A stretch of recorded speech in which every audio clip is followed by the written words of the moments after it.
Yes, the SLOE. So this is something that emergency medicine kind of spearheaded years ago, and I think a few other residency specialties have now taken it on. But the SLO was like the number one thing. And everyone said, like, don't bother applying without one because they will filter out your application from the get-go. So this was why I think the match was really, really nerve-wracking for me. The IMG Roadmap is the only podcast dedicated to coaching international medical graduates in success blueprints for this unique pathway. I am Dr. Nina Loom, your host, a previous IMG turned hospital medicine physician, healthcare administrator, speaker, and coach. I empower, encourage, and equip you with actionable steps that you can take towards the residency position of your dreams. Hey everyone, welcome to another episode of the IMG Roadmap Podcast. Today's guest is right here if you're watching the video on YouTube, which is new for me because I'm over here on YouTube looking crazy with my nursing bra on, my hair is a mess, but here we are because we're going to show up for you. That's what we're going to do. I have who I refer to as a young doctor's journey because that's all I knew her name was for many, many years. I actually just learned how to pronounce her name like 2 seconds ago. So I'm not even going to try to butcher it for you guys, but she's an emergency medicine physician right now. She's doing travel emergency medicine and she's an IMG just like the rest of us. She's a US IMG. She has background in Europe and in the United States in the Northeast, I believe. And I'm so excited to have her because I feel like she has perspective from so many different angles that will really benefit you guys today. So before I get into the episode, I'd like to let the Young Doctor's Journey introduce herself to us because for all we know, this person could have been not female. I don't know, but maybe you guys are about to find out. So can you tell us who you are and where you're calling from? Hi, my name's Helena. I went by my middle name for a really long time on social media, so you might know me as Alexa. But it's so great to get out here and introduce myself as me. And I also want to say, Dr. Lum, I've been listening to your podcast. I've been following your posts since, what, 5 years ago? Like since before you had the baby, before you got married. So I feel like I have a very weird parasocial relationship with you where I know so many intimate details of your life. But I'm Same. also so grateful because I think you've shared so much knowledge, and this journey is scary and it's lonely, and your community and your page has made it so much easier. So it's very exciting for me to be here. I am so excited to meet you in person. I mean, believe it or not, I was telling you before we started recording that I feel like I know you because I know about you. And it's one of the most deceptive things of social media is you can follow somebody and feel like you know them. But what really intrigued me the most is you've had a faceless page for a long time. So it's sort of like really kind of exciting to see the face behind that person. And if you're not following her on social media, I recommend that you go check out her page, A Young Doctor's Journey. She has reflections on medicine, the pathway to medicine, being a physician, a resident from when she was in residency, even prior to being in residency, her reflections on applying. So there's just so much you can gain from her page. And now she's really talking more about the business side of medicine, which we'll get into. But before further ado, people are going to be curious. They're going to want to know how they can relate with you. How is this episode going to be of any benefit to them? So share with us how or what made you an IMG in the sense of the word. I grew up in New Jersey, but I was actually born in Budapest. And when I decided to go to med school, I was already in my like sophomore, junior year of college. And my advisor, who was not the most supportive, basically looked at my grades and he was like, "You can't get into a US med school. I recommend." And then he gave me a list of options. And I looked at the list, and then my mom and I talked about it. And she said, "You know what, Helena, there's a great medical school in the country where you were born. Like, why don't you go home?" And the more I thought about it, the more the idea was extremely inviting. So I ultimately only applied to one medical school, which is the Semmelweis University in Budapest, Hungary. And I got accepted and I went. I never really shopped around for schools. I never had to take the MCAT. I saved a lot of money on tuition, which was a huge plus, and I was able to graduate without any student debt, which is, again, a huge, huge plus. But more than that, I think it was unique because I got to go home to my family. I spoke the language, which was very, very helpful. The English program introduced me to so many different like cultures and different languages, people from everywhere from Norway to Taiwan to Brazil went to our English program. So I feel like I had a lot, I don't know, like a large network of people that I could connect with. And ultimately, I made it back home being the US. So I feel like it was totally worth it. I had a phenomenal experience with some downsides, and we can get into that as well because nothing is perfect. But I think overall, the decision was a good one. And if you're thinking about going to a European medical school, you can always reach out to me, and I'm happy to talk about like the highs and the lows. Yeah. Yes, I'm actually curious because a lot of people would question, you're already in the US. Why not just take the MCAT? Why not just go through the system here? I mean, you sound like you had some geographic ties and family ties and bloodlines through Hungary, so it makes sense. But maybe for the person who doesn't have any of such ties, what would you say are some pros and cons of going to medical school in Europe? So I think when I made the decision, I was a lot less educated about what it meant to be an IMG. And so when I did a very brief Google search, it essentially showed me that about 50% of IMGs match. And I thought to myself, like, that's great. I've always been in the top 50%. I got this. Now looking back, I realize how erroneous that thinking was because that doesn't take into consideration like where you studied, what specialty you're going into, things like that. So going abroad, I don't think is necessarily a bad decision, but I think it's really important to have an idea of what you want. So for instance, I could safely say that I probably would not have matched into neurosurgery if I decided in my fifth year of med school, like that's what I want to do. However, I think if you go abroad and you have a good idea that you want to come back, you can start planning super early. So, like from my first day of medical school in Hungary, I was that annoying med student who was like trying to network and make connections. I was doing a lot of volunteering or like not research so much, but like research adjacent things that I thought would help me. And I was getting to know a lot of people and building my network. So I think preparing and knowing that you want to come back to the US is going to be really, really helpful if you make the leap. I think the financial is really helpful, like the not having any student debt right now. School is not free by any means, but it's a lot cheaper. And so my parents were able to pay for it, which is incredible. Like not having any student debt when you're done is unparalleled. And then the other thing that I think is really interesting that I think nobody thinks about is that when I went to the medical school in Budapest, I was in the country's like top medical school. That means all the interesting cases from the countryside came to us. So like when I had a rheumatology rotation, I saw the rarest cases that you could think of. When we did derm, there was like an inpatient derm unit, which I don't think I've ever seen here in the US. Maybe there are, but they're not common. So I saw some of the coolest cases. Also in the US, I think there's a lot of limitations sometimes in what students can do. In Hungary, it's a lot less litigious, and students are just given a lot of opportunities. So, like, I did dozens and dozens of autopsies because I was a TA for the pathology class in third year.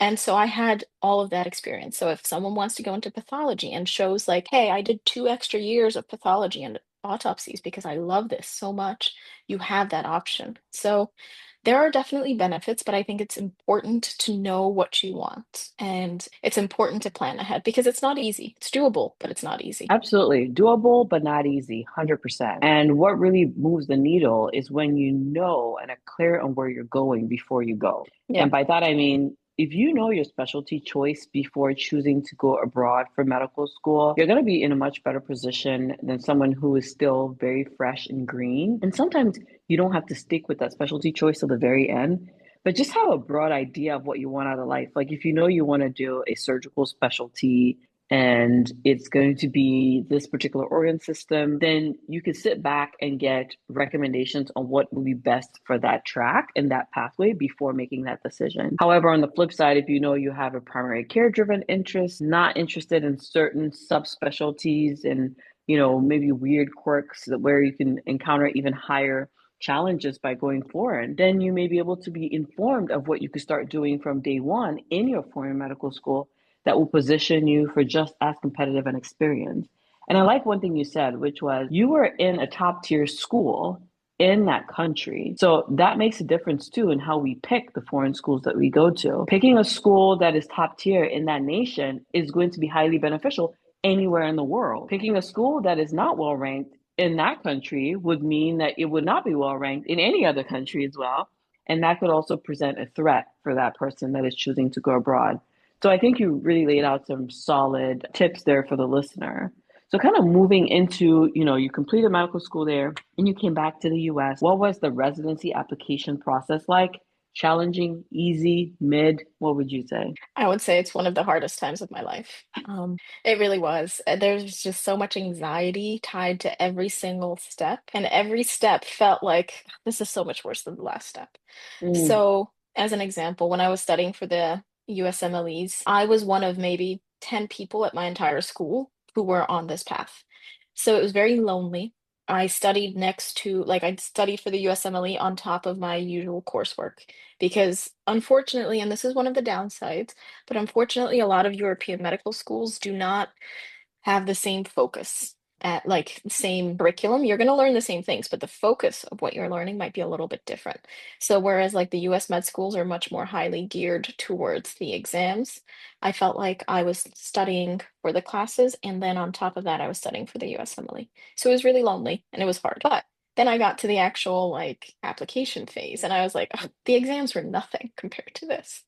I felt like the hardest part out of everything, then the only thing that was out of my control was the clinical experience. And I was, let's say, I was 20, yeah, it was about 2020 when I was supposed to be doing my US clinical experience, my USKIs, and COVID just shut everything down. It was extremely hard. And while there were some like paid opportunities for a lot of other specialties, especially internal medicine, I could not find anything like that for emergency medicine. So it was like a scramble, and it was really hard to find somebody to take orphaned me in and give me an experience that I could put onto my application. yeah. So you touch on several different things, and I want to just sit a little bit in the emotional struggle of the US residency application process, which in my years of speaking with medical students, it's on both ends of the coin, whether you go to medical school here or medical school abroad, that Hmm.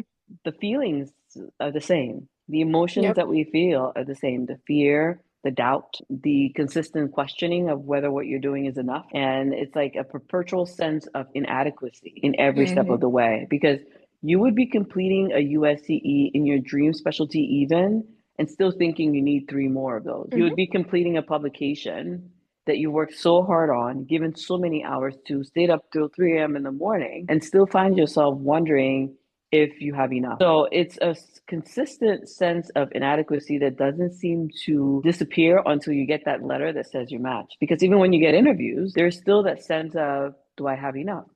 Do I have Hmm. enough to get what I want? And oh, somebody else got this and I wanted that. And somebody else got, Mayo Clinic and I didn't get that. And there's always this level of there's always a sense of there's a higher level that exists that maybe I should be a part of. How do you practically manage those on a day-to-day basis? Like, what are your recommendations for those of us that are listening right now and thinking, I can identify with that feeling of the most difficult phase of my life because I'm walking it right now. And what can you tell me as an attending who has just recently been there, or on my part, who has once been there and is coaching other people through it? What would you tell that person? First of all, I think it helps to have any number of coping mechanisms. So for me, when I was studying for the USMLE step one, that's when I started to work out consistently. And no matter what, like I would always schedule time in my schedule to make sure I got at least 3 workouts in. And I think that kept me mentally, like physically feeling better, but also led to me being mentally better. And taking that time like out of my schedule every single week was consistency, like in my control. And I think that really, really helps. Feeling A, like you have control, and also just everyone talks about how helpful it is to be physically fit for your mental health, and it was so true for me. Yeah. The number two is to find a community. And for me, that was, some of you may remember this, but for me, that was actually online. So I had a Discord group chat and we did like online studying, like study sessions and time. What were they? Study with me's online. And even though there was no one around me in like my everyday life who really understood what I was going through, having this online community was so helpful. And I am extremely grateful to my Instagram followers and all those random people who were also going through their own struggles who would talk to me and we would just support each other. And then the third one, and I think this is not helpful until you're on the other side, but it really does work out. I cried the day that I found out where I matched. Like I was in tears. I was so upset. I was like, I can't believe it. Did I make the right choice? Is this the place for me? I'm going to spend 3 years here. Like, is this the right residency program? And I can safely tell you that, like, no matter what, you are going to get that training. You are going to become a doctor. You're going to be a doctor in the specialty that you want. It is going to work out. And I know it's really, really hard to believe that when you're in the midst of it, but Just know that if it doesn't work out right now in this very moment, it will in the future. Whatever Very it truly. takes, yes, whatever it takes, as long as you have a goal in mind and you're willing to work hard for it, I truly believe that hard work will pay off. So think of rejection as redirection. I bawled when I found my step one score. I thought I was done for. I was never ever gonna make it. And I think I was like, I'm pretty sure I cried for like a week. It's a little embarrassing thinking back, but it didn't matter. I still matched. I became a doctor. I'm an ER doctor. Nobody ever asks me what I got on my step one or my step two or my step three. Like nobody knows. They ask me, how old am I and where am I from? Those are the two questions I get. So it does work out. Just tell yourself that. Yeah, I love what you said. Rejection is redirection. I think that having a perspective that helps, just a different perspective is one way of coping. Like you said, we can all have a myriad of different coping mechanisms through this process. But one of the biggest assets anyone can serve themselves in this moment with the anxiety that plagues us as, especially around where and how residency is going to work out is a mindset reframe, like being able to think about things differently beyond what you see for face value. So in your case, like you said, looking at maybe this is a redirection, maybe this is now an opportunity for me to take a different course of action as opposed to beating myself up about this one thing or second thing or the other. So really great insights there. So let's talk a little bit about emergency medicine as a specialty. And I think from what I remember in our DMs, maybe from many years ago, you were kind of dead set on this from the very get-go and weren't really open to like, no back, like this is not something that you just came out of it didn't just spring out of nowhere. You're kind of clear on your specialty choice. So can you share with the listener who's interested in EM, but is a bit terrified and feeling unqualified? What are some things, especially around people like numbers? They want scores, they want to know how you performed on USMLE. But above that, what are the trends you're seeing in the EM scape right now? Is it a score number? Is it a number of experiences? Is it a number of research papers? Is it a personality that we're looking at? Like, what are some things, having recently been in residency, that could really move the needle? First of all, I chose emergency medicine pretty early on, but I was very, very open to other things. I went into med school wanting to be a surgeon because I shadowed a surgeon. I thought it was the coolest specialty ever, and then very quickly realized it wasn't for me. And the more things I did, the more I realized like emergency had a little bit of this, a little bit of that. It had some surgery, it had some procedures, it had some derm, which I've come to hate, but at the time was really cool. But you literally see everything. So it was so easy for me to pick emergency medicine. However, emergency medicine does not love IMGs, unfortunately. And so if I had known this going into it, I might have been a lot more scared, but I was oblivious. I loved EM and I didn't care that EM didn't love me. In terms of the stats, I think you have to, if you aren't already looking at like the NRMP match outcomes documents every year, I think that's a really, really helpful document to give you an idea of what the other applicants have. And it's not written in stone by any means, but it does give you an idea. I remember when I was matching, I think the average step one score was 235, and I got below that. And I'm happy to share scores. I don't know, Dr. Lum, do you want me to? Please go for it. I know my Okay. listeners when they want the tea, they want the tea. Like people will be wanting to know, I don't know, your immigration status, your age, like everything. So give as much as you feel comfortable. I'm 33 now. Anyway, I got a 230, which doesn't sound terrible, but in my mind, I was like, I'm not even average. No one's gonna want me with this score. Like, I can't get in. It works out. I will say that now that step one is a pass fail, I don't know exactly how much weight is put on step two, but I think it is going to be a little more important. My step two showed improvement, and I think that helped me a lot. I don't remember if it was like 240 or 245. It wasn't, but it was an improvement, and that helped a lot. But when I first saw that score, like I'm telling you, I thought I was done for. I thought no one was going to want me. And that's where the other things became really important. So you asked about emergency medicine, what's important? The SLOE. So the standardized letter of experience, I think. Evaluation. Evaluation, yes, the SLOE. So this is something that emergency medicine kind of spearheaded years ago, and I think a few other residency specialties have now taken it on. But the SLOE was like the number one thing, and everyone said like don't bother applying without one because they will filter out your application from the get-go. So this was why I think the match was really, really nerve-wracking for me. A proper SLOE, like a, gosh, I've forgotten the terminology because that's how little it matters once you get in, because none of this is important until you're in. But so the best slow, the most powerful slow is one that's given to you by a residency program. Yep. It's basically like a letter of evaluation that you get after you've done a 4-week rotation within a residency program. And Right. then you have some other types of slow. So you could do a slow from a rotation at an EM department that's not a residency program, Hmm. or you could even have like off specialty slows, which basically like you do a surgery, but you ask them a surgery rotation, but you ask them to fill out your eval in the format of a slow.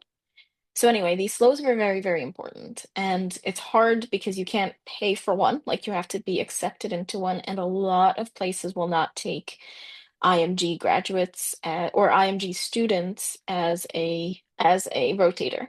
So the way that I got my slow was actually thanks to a lovely, lovely IMG doctor. He was, I think, a US Caribbean graduate. He was an ER doctor and he worked at an outside facility, but he was also affiliated with a residency program. So I met him through some other contacts, which is we can talk more about networking, but I really truly think that networking is the way to go. I met him through somebody else. And he heard my story and he's like, you know what? I know how hard it is as an IMG. Like, you can come do a one-on-one rotation with me.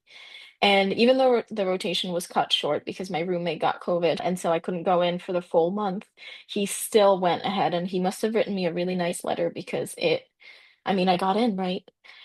So it shows you that even though the slow process is very limiting, I think that there are workarounds and Hmm. there is opportunity there in order to make your own path if, one is not available to you. I cold emailed like dozens of programs asking them if they would take a IMG as a rotator, and most of them were very polite and many of them answered, and they said, unfortunately, due to whatever laws they have or whatever policy they have, they aren't able to, but I was able to eventually get one. I also did an observership, which I found in a very unorthodox manner as well.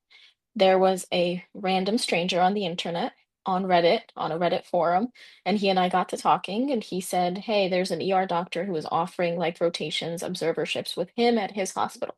And so I wrote him a 3-paragraph email saying, first of all, researched him. I looked at his LinkedIn, I looked at everything about this man, I looked at his publications, and I found something that we had in common. And I took that and I emailed him a very personal, heartfelt, like, I need your help. You and I both have this in common. Like, if you have any availability, can I come rotate with you? And not only did I do an observership with him, but I also did like an abstract publication and something else. EM is hard because you need that slow. It's limiting, but I think there are ways around doing the traditional like rotation that you would need so you can make your own way. I will also say that in my cycle, there was a woman that I was friends with who was online and like we met online and she managed to match without a slow in the US. Like she Mm. never rotated through the US. So I think the Hmm. opportunities are there. You just have to go forth. And I want to make sure I say this because I think that the US IMGs are very much favored in emergency medicine, or at least traditionally have been. Non-US IMGs do match into EM, but I think it's harder. So that is a consideration. But again, look at the NRMP numbers and see how it is. Yeah, absolutely. Definitely 100% agree with every single line item you mentioned. One, getting familiar with the data, not as a point of comparison, but as a point of asking different questions, like what positions Dr. Helena, No, you were right. You got it right. Helena differently from me, right? Like you're asking different questions. You're not comparing yourself to her, but you're saying, if she did this, how can I do it? And she's telling you networking was one way that she did that, and cold emailing and cold calling and knocking on doors. Like those are all perfectly acceptable ways to create a network when you don't have one. But the slowy or slowy, people call it differently, is SLOE. If you're listening and never heard of this, lean in. It is a standardized letter of evaluation. I want you to keep this in mind. Go to the internet after this episode and type in CORDEM. So CORDEM is the CORDEM website, and it will give you details on what the SLOE should contain. But I'll just run through some very quick line items here for you. So it is an evaluation letter. It's not a recommendation letter. So they're looking at how you perform, and then they're giving an assessment of your performance in a manner that is understandable by their peers. So that is why the PD, program director, filling out a SLOE carries the most or the highest priority because it's a peer-to-peer evaluation. It would be like being a neurosurgeon and giving a clinical opinion on a patient, and then me, the emergency physician, comes in and gives a clinical opinion on that same patient. Well, who are you going to listen to the most, right? I hope you listen to the neurosurgical opinion on the neurosurgical patient. So it's important that you find a PD to fill that out. There are 4 versions of a SLOE. So you can get the E-SLOE, which is the traditional SLOE we're talking about, which is written by the PD or faculty in an emergency medicine residency program. If you cannot find that, then you want to go for the other 3 options. However, yes, the E-SLOE is going to be of highest priority when compared against the other 3. The other 3, number 1 is a non-residency based SLOE. Number 2 is a subspecialty SLOE. So let's say this is an emergency physician that is practicing critical care medicine and you work with them in that arena, or a pediatric emergency medicine physician. So maybe they went to pediatric residency and then did a pediatric emergency medicine fellowship, or an emergency physician that you worked with on the POCUS. So they did EM and now they focus on POCUS and you did a POCUS month with them. Those are examples of subspecialty SLOE. And then you have an off-service SLOE, which is the non-emergency medicine faculty, which I would not recommend that one personally, but at least seek out an emergency medicine faculty. And by emergency medicine faculty, I strongly recommend that you go with emergency medicine faculty that is certified by American Board of Emergency Medicine, not alternative emergency medicine board certifications. Reason being, they're going to be rating your evaluation against themselves. So if you're going to an emergency medicine residency program, they are being evaluated and accredited and trained under the premises of the ABEM. So you want to stick with that. That being said, I think I went too much in the weeds of the SLOE at this point, but I wanted to specifically share those 4 points for you guys to know the differences and the writer's credentials as well, because that matters a great deal.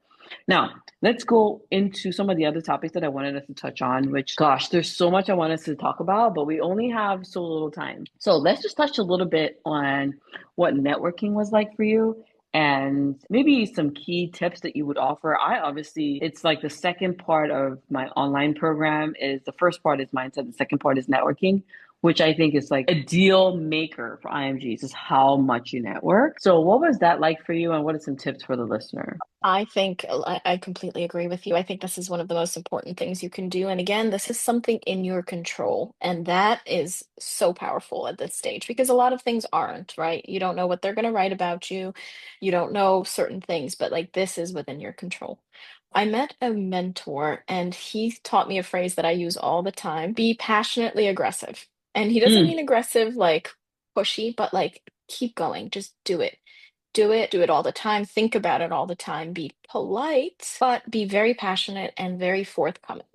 So I networked, I think, in like 3 major ways. One is at lectures. Sometimes our school would have a guest lecturer. And if I thought they had any connection to either the United States, anything, so it could have been any specialty, but connection to the United States or connection to emergency medicine or something like you mentioned, the subspecialty of emergency medicine, I would go up after lecture, I would shake their hand, and I would introduce myself and say, "Hey, I'm Helena. I'm in my 5th year of medical school. I'm really interested in emergency medicine." And then I would leave it open. Like, if I had a question, can I do research with you? Can I spend some extra time with you? Like, can I do a rotation at your hospital? And I would get their information. So, this is how, for instance, in Hungary, trauma is an orthopedic surgery thing, and emergency medicine is a totally different thing. But I wanted trauma experience. So, we actually had like a disaster medicine lecture from a traumatologist. mm, And he was, it turned out, I didn't know this at the time, but he was the head of like the military hospital's trauma department. And I had gone up to him and he became such a mentor to me. And he mentored my boyfriend at the time too. Like they wrote their thesis together. And it all started with a handshake and me being like, "Hey, I'm Helena. I'm really interested. That was a great lecture. Like, can I come to your hospital and do some rotations with you?" And when I did, he took me under his wing. He introduced me to the staff at like the morning conference, like the morning rounds. He was like, "This is Helena. She's a student. Please be nice to her, like show her things." And they just rallied around me. And again, it started with a handshake and just an honest, maybe obnoxious, maybe not, but just an introduction. So that's one. Lecturers, guest speakers, anyone who's doing research at your university and something you're interested in, go for it. Number two is conferences. I went to like every conference that I could, especially if it had any sort of English or American association. And I did the same thing, but this time I was much more calculated. I would look through the list of lead speakers and I would see what their specialty was, and I would look them up and I would see what their research was. And then I would go to their presentations and do the same thing, approach with a genuine comment like, hey, I thought that was interesting, or I didn't know that about toxicology. I would introduce myself and I would get contact information. In a few days, I would send a follow-up email. Hey, I'm Helena. We met. I thought your presentation on iron deposits in Maine was really interesting because I never thought about iron toxicity in water or whatever, and make it memorable and specific. I actually ran into this doctor a few years later at a conference, and he recognized me and he was like, "Oh, hey, how's everything going?" So, same thing, know who's there, introduce yourself, and stock or save all of this information for yourself. Also, feel free to reach out. Like, if they talk to you, they might give you help or advice. Like, I reached out to the toxicologist years later with my application, and I had a few questions, and again, he remembered me and he helped me out. He just gave advice over email. And for somebody who has no mentorship and no like guidance, and I think a lot of US medical students have somebody who's specifically supposed to help them with their application, like the school counselor or Yeah, something. We don't have advisor or that. something. Yeah, Mhm. we don't have any of that. So like when it came to taking gap year, I had no idea if this was dangerous. I had no idea like what how they would view it. And I emailed this guy with all of my thoughts and he was like, "Yeah, I think it's safe to take a gap year if you use it well and if you do this and that and don't worry." Number 1, lectures. Number 2, conferences. And then number 3 is cold emailing, but also social media. I think professionally, Mhm. Twitter is a really, really, really good resource. I Yep. think you should have a totally separate, completely different account for your Twitter, like your professional threads or Twitter or whatever you're using, and engage with people and ask for opportunities, attend workshops if they're free. Or back during the time of COVID, they used to have these meet and greets where you got to meet some of the residents. And I that's how I found one of my research positions is I went to this meet and greet and I emailed the resident. She was like a PGY2 at the time. And I was like, hey, I'm a med student. I'd love to help out. Is there anything that you have that I could help you with? And she did. So I think those are all within your control. Think you have to be passionate and appropriate, polite, but just be brave. Like get out there. No one, the worst they can say is no or not really talk to you. But if someone talks to you and gives you their contact information, it's usually because they are in some way interested in helping you. I agree. I agree. You can do a TED Talk on networking at this point Hmm. because all those points are just spot on. And I think we undermine the value of conferences, but I feel like it's the easiest way to build a network in 2 days. Hmm. I don't know of any other way you can build a network that fast. Even a rotation takes 30 days minimum for them to give you an LOR. But a conference, you have an opportunity of meeting 2x. What am I even saying? You can meet a dozen people or more. Now, not every lead turns into something, but if you have so many leads, you eventually can convert one person, build a relationship, and gain mentorship that way. So, 100%. I watched this movie and the guy kept saying 100%. So I feel like I've been saying it ever since. Ever since I watched that movie, but it's right. It's 100% on the money. So, as we begin to wrap up this episode, let's pivot into what I think is passionate for you these days, which is sharing about your journey as an independent contractor, emergency physician.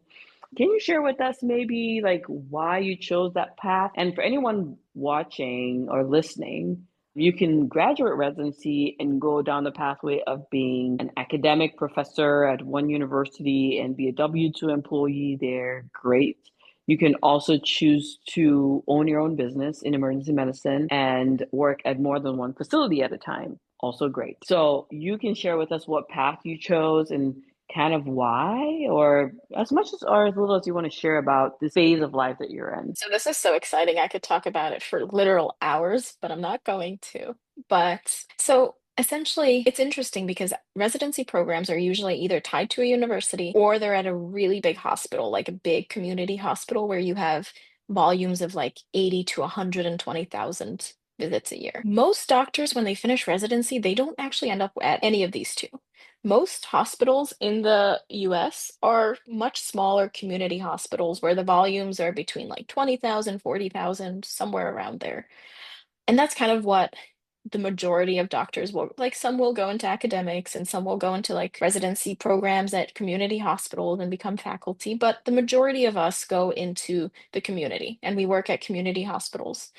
And that's kind of what I thought I was going to do as well. But in my second year, one of the third year residents did a talk about something called locum tenens. Literally never heard of it. I didn't know what a W-2 was, honestly. I just knew that was the paperwork that you filled out at the end of the year.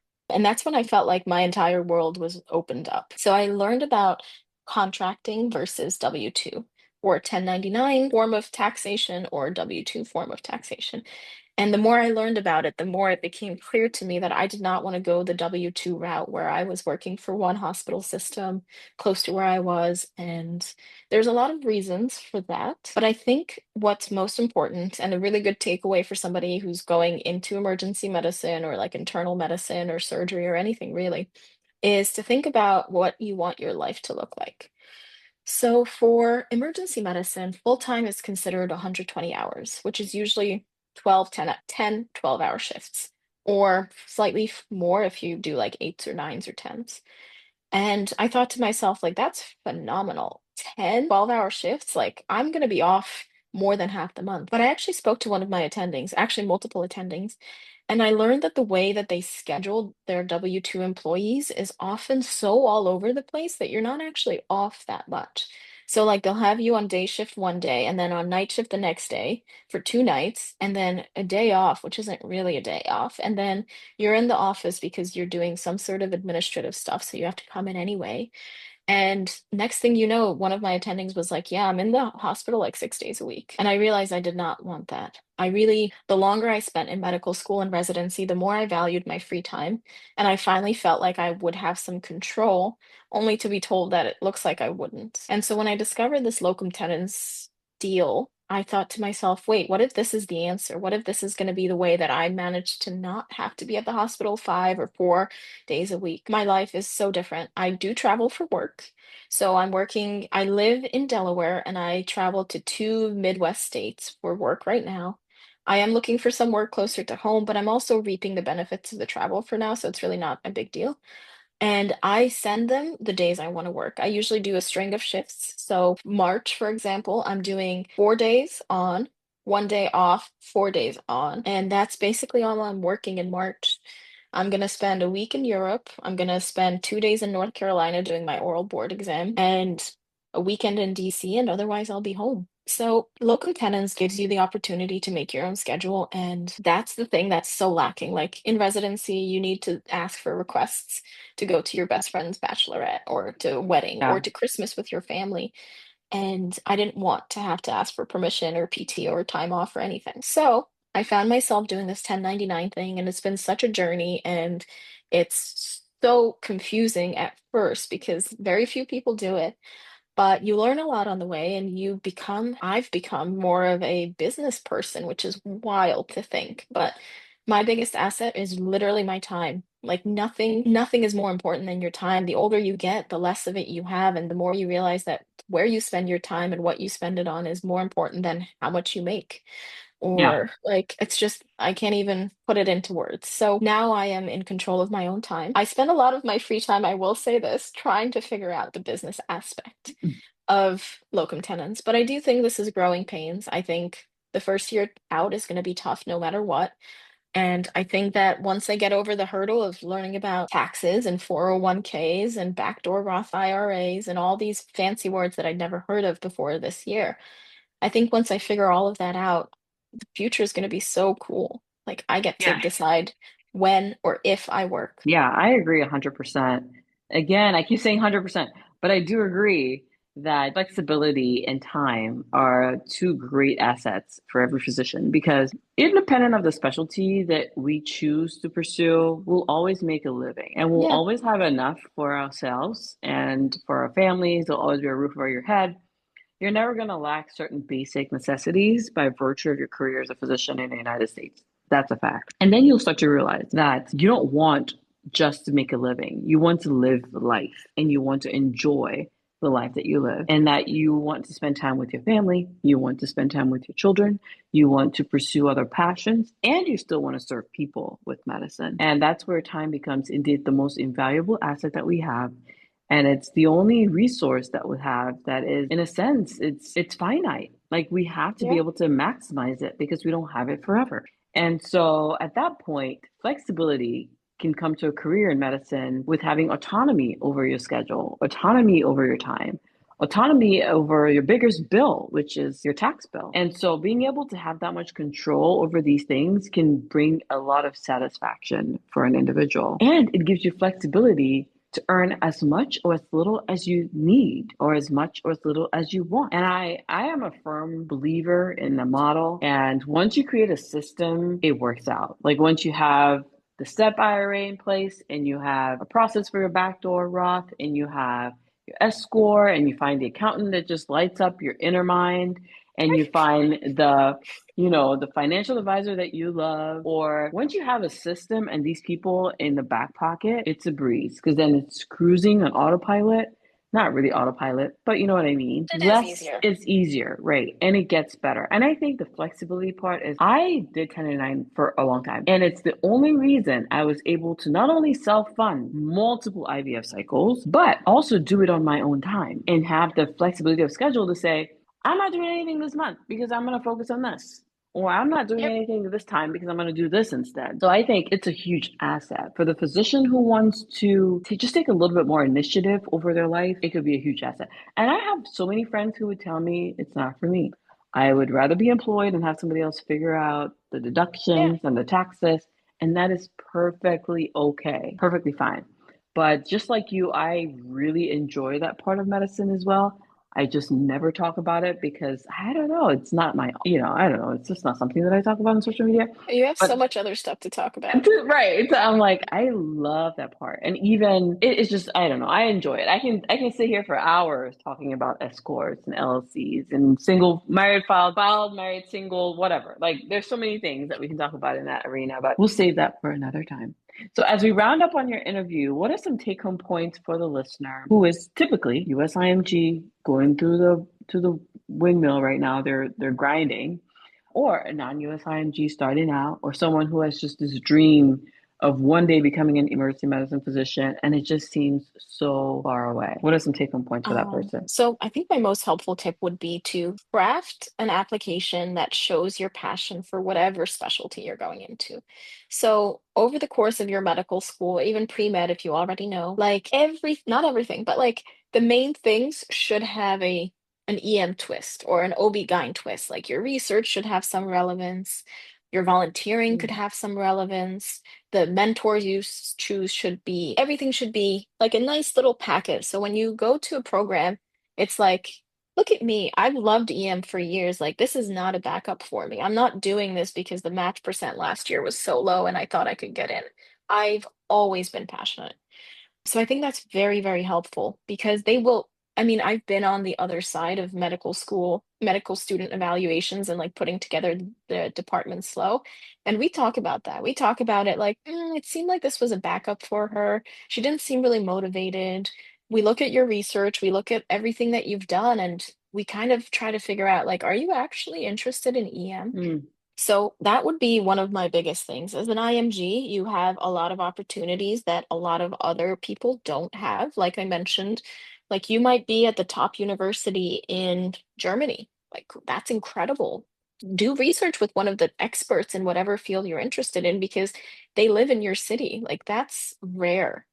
So use that to your advantage. And don't think of IMGs as being a disadvantage. I think there's a lot of things that we bring to the table. Like my experience, I say this now laughing, but like my experience as an international graduate means that I saw medical care and like emergency medicine in Hungary, which is so different. And I brought that with me and I talked about it all the time. And sometimes my attendings would joke that they had to like train the European out of me because Europe is a lot less litigious. So like I got to do care like medicine there where I felt like I was trying to help people, not protecting myself. And mm, so like now when I practice, I think about that. And I do think you have to make your own future. Like things are not going to come to you. No one's going to give you opportunities. You have to go out there and be uncomfortable, like be okay asking for help and asking questions and introduce yourself obnoxiously to people and, like knock their socks off with random facts that you know about them or like make it personal. But do it because a lot of people would like watch me network at conferences and they'd be like, I don't know how you do that. Like, where'd you learn that? And I was like, I never learned it really. I just started doing, and you get more comfortable with the more you do it. And eventually something, as Dr. Lum said, like one of those leads will pan out. So just do it and be comfortable being awkward and a weirdo and get out there and make your future your own. I love it. Make your own future. And I think that is the premise for, creating your own medical success story and defining what success means to you.